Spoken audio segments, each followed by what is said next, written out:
Julian said. From now on, the weather is always rainy and foggy and stormy.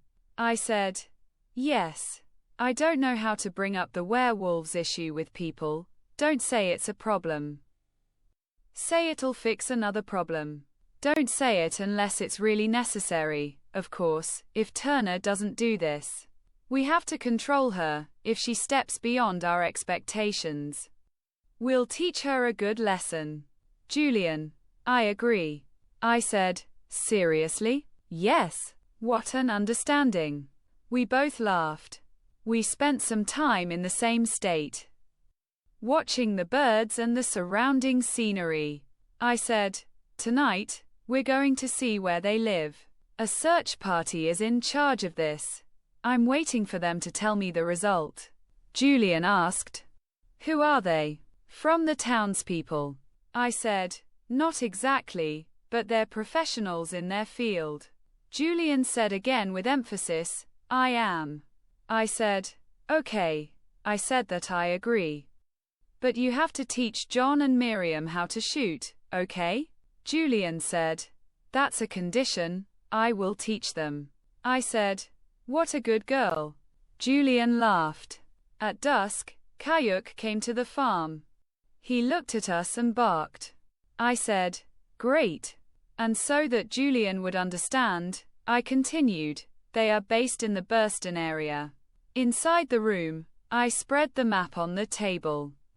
In this part of the forest and mountains, the density of houses is lower than in other places.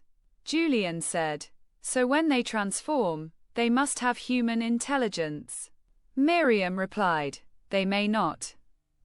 But since they all transform into wolves, they understand each other's language. What matters is their feelings and goals. Being a wolf and becoming a wolf is considered a kind of power. Many are happy to have this power. I said, being special helps happiness. John said, now that you know where they are, what are you going to do? I said, we will continue patrolling as before. But we need to find out a few things.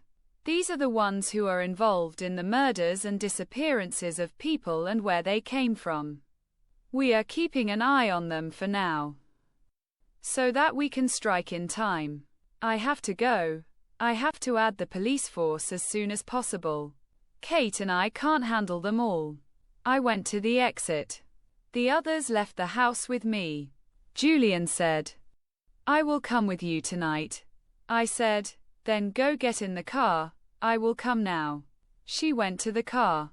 I slowly turned to Miriam and John said, these may have come from the same laboratory you came from. You would have liked to join us. Come here early when you return. Lock everything up. Miriam replied, go away. We're paying attention to everything. I said, so for now. I went to the car. First I turned on the flashing lights and then the car. And I set off. Julian started checking and arming the weapons. Before Kate came, she always accompanied me on missions. I said, I'm glad to be with me again. In front of the police station, I turned on the car's siren for a short moment. After a while, Kate came out and came to the car window.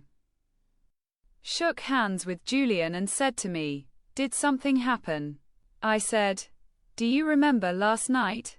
They found their place. I want to take a look around that way. Kate replied, okay. Let me get my things.